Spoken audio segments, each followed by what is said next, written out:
Ok, buenas tardes compañeros ingresantes de la promoción 36. Mi nombre es Lau Reyes Félix Sebastián, soy su ponente el día de hoy. Voy a hablar acerca de lo que vendría a ser la replicación del ADN. Este es el año 2024, soy perteneciente a lo que vendría a ser la promoción 34. Y bueno, vamos a hablar acerca de lo que vendría a ser la replicación. Pero antes de eso, hay que empezar a hablar del contenido, ¿no? Que es la replicación, componentes de la replicación y lo que vendrían a ser los orígenes de la replicación. Bueno, para explicar brevemente qué es la replicación, vamos a hablar de ello. Nosotros sabemos que vamos a tener en nuestro cuerpo, está conformada por lo que vendrían a ser las células. Para que una célula pueda pasar en división y pueda generar dos células hijas, va a tener que pasar por todo un proceso. En ese proceso se va a generar la duplicación del material genético, del ADN. Eso se va a dar más que todo en la fase S perteneciente a la interfase, ¿no? Nosotros sabemos que luego eso va a pasar por un proceso de división celular conocida como mitosis. Bueno, eso es lo que queda claro, ustedes que ya venían de la pre, ya saben eso de ahí. Otras cosas, otras chispas que tienen que saber es que también en la interfase hay dos tipos de fases, como la G1, que aquí están los que vendrían a ser los procesos de contractibilidad, segregación y síntesis de algunos tipos de proteínas, ¿no? Y la fase G2, que vendría a ser la fase tipo un checkpoint, en la que se dice que va a ser más que todo la mediadora de ver que el proceso G1 y el proceso S, o sea, estas dos fases, están pasando por una buena manera y los procesos como tal que han pasado sean conformes, porque si no, no permite que pase a la siguiente fase que vendría a ser la mitosis para que se genere la división de la célula, ¿no? Eso vendría a ser el proceso de replicación, duplicación de material genético para que se le pase a lo que vendría a ser las células hijas. Bueno, vamos con esto. Hay cierto tipo de similitudes con lo que vendría a ser la transcripción, que es más que todo el proceso de bueno, conformación de lo que vendría a ser el material o el ARN. Bueno, una de esas homologías que vendría a ser por parte de la replicación vendría a ser más que todo por la batería bioquímica conformada por las enzimas. Una de esas vendría a ser la ADN polimerasa y la otra vendría a ser la ARN polimerasa, que es perteneciente a la transcripción. La ADN polimerasa, al igual que la ARN polimerasa, va a generar la segregación o la agregación más que todo de nucleótidos en el extremo de 5' a 3', ¿no? Como pueden observar, la ADN polimerasa comienza a colocar, ¿no?, el extremo 5' de un nuevo nucleótido que va a arribar a la nueva cadena, ¿ok? Con el extremo 3' de un nucleótido que ya se encuentra en la cadena. ¿Ok? Eso aquí está más que todo libera lo que vendría a ser grupos fosfatos. Ahora, otro tipo de diferencia que tiene la transcripción o la replicación vendría a ser el proceso más que todo conocido como semiconservativo. Por eso esta cadena doble hélice de ADN va a tener lo que vendría a ser dos hélices de ADN. Estas de aquí se separan y te forma otra cadena de ADN y otra cadena de ADN.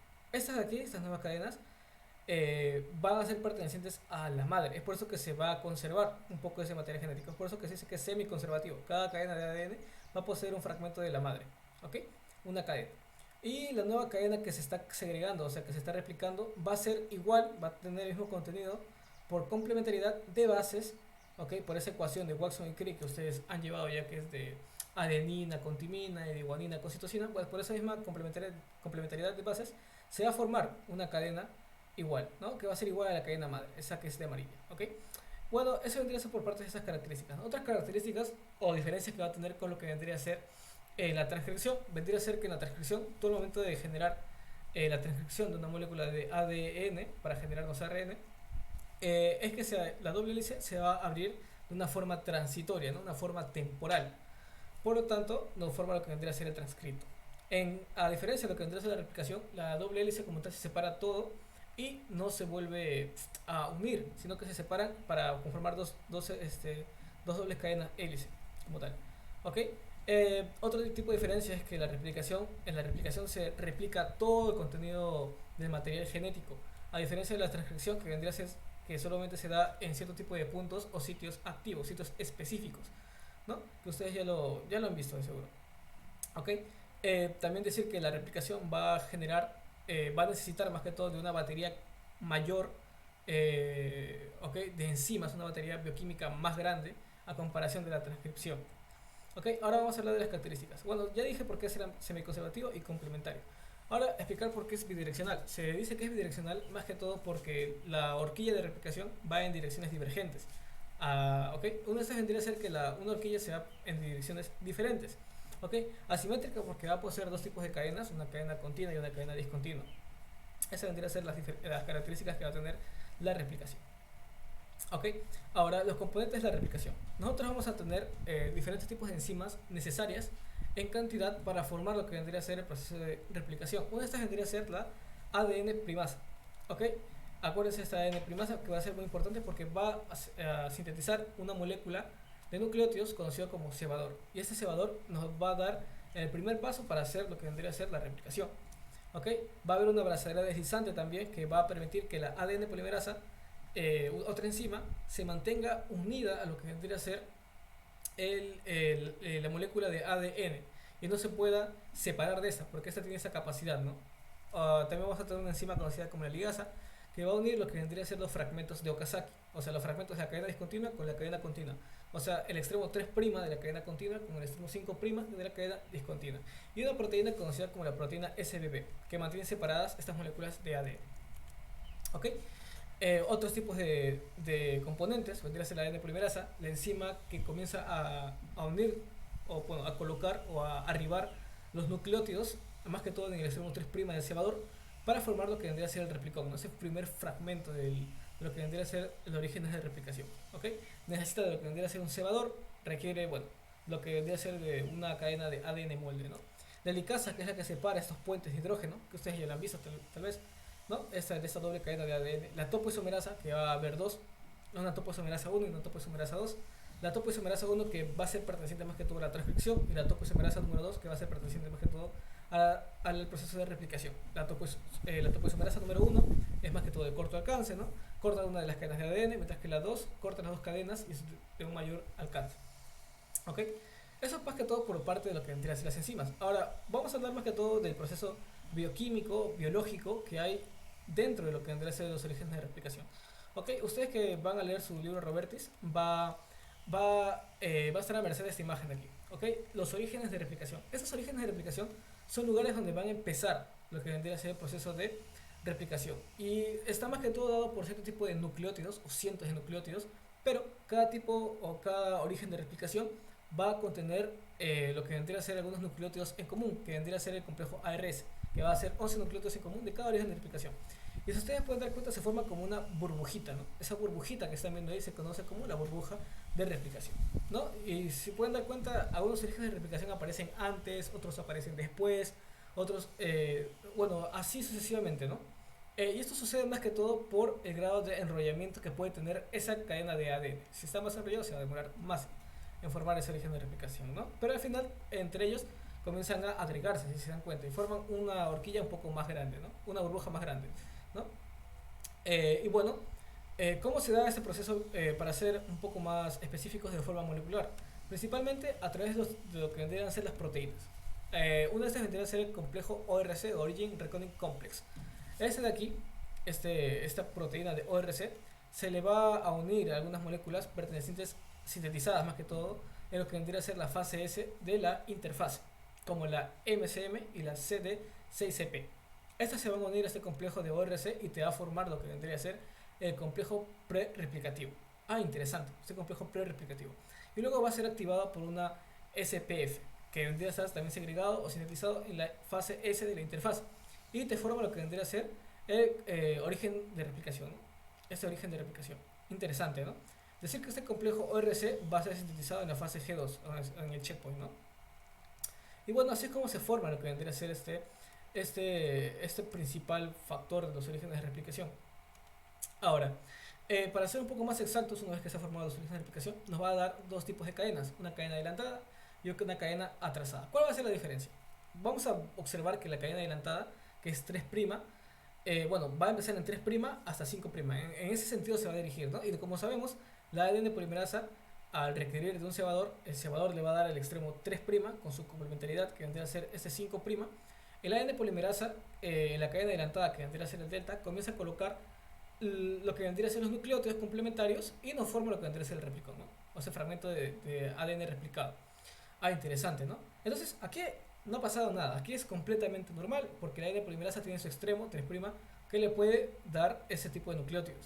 Ahora, ¿qué pasa con la cadena trazada? Aquí es muy diferente porque si te das cuenta, la cadena trazada va de dirección 5' a dirección 3'. Entonces, la ADN polimerasa no puede. ¿Por qué? Porque no hay un extremo 3' que nos pueda dar, ¿no? Ah, sí, entonces, si no hay un extremo 3', ¿qué hace? Lo contrario, simplemente hace una forma contraria al proceso, ¿no? Y va a requerir de más cebadores, si se das cuenta, ¿no? Por eso va a formarnos lo que vendría a ser los fragmentos, ¿no? Esta ADN polimerasa, que en la cadena trazada es la ADN polimerasa alfa, ¿no? Va a requerir de, bueno, nos va a formar varios fragmentos. Estos fragmentos se conocen como fragmentos de ADN o también conocidos como fragmentos de Okazaki. Interesante, ¿no? Bueno, eso vendría a ser las diferencias entre la cadena adelantada y la cadena atrasada. Ahora, en la replicación del ADN, esta cadena adelantada, como puedes darte cuenta, vamos a hablar un poco más específico, ¿no? Viene lo que vendría a ser la helicasa y separa lo que vendría a ser los nucleótidos. Entonces, ese extremo 3' queda un poco descubierto. Entonces necesitamos ahí un cebador, ¿no? Porque si te das cuenta, esta ADN polimerasa no puede agregar los nucleótidos. Entonces, ¿qué pasa? Viene lo que vendría a ser el cebador, nos da el extremo 3' y la ADN polimerasa comienza a colocar los nucleótidos a partir de ese extremo 3' que nos ha dado ese cebador, ¿no? Es decir, que ese cebador, bueno, ya lo expliqué, es sintetizado por una ADN primasa, es una molécula de 10 nucleótidos como tal. Bueno, y esos nucleótidos que está colocando la ADN polimerasa delta, que es en la cadena adelantada, son más que todo pertenecientes a lo que vendría a ser el núcleo. La DATP, la DTTP, la DCTP y la DGTP. ¿Ok? Y así, bueno, sigue hasta terminar lo que vendría a ser la replicación de toda la molécula, de toda la cadena de ADN, ¿no? Y la energía requerida para este proceso va a venir más que todo de los grupos fosfatos, que vienen más que todo de lo que vendrían a ser los nucleótidos. Ah, interesante.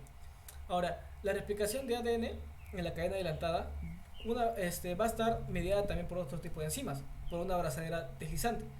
Esta abrazadera permite que la ADN polimerasa, que la cadena adelantada es la delta, se mantenga firme y unida a lo que vendría a ser la cadena de ADN y no permita que se libere o se salga, ¿no? Entonces va a permitir que se deslice nada más esa cadena, ese ADN polimerasa por todo lo que vendría a ser la cadena de ADN, y así se pueda replicar. Interesante. ¿Ok?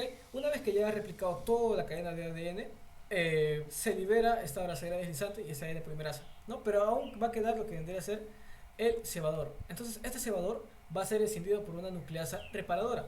Y ese fragmento o ese lugar que ha quedado desprovisto sin nucleótidos va a ser reemplazado por una ADN polimerasa beta. Interesante, ¿no? Esos 10 fragmentos de ADN. Ok. Y bueno, también decir que otros datos, que la abrazadera deslizante va a ser un complejo de 3 proteínas conocida como la PCNA. ¿Okay?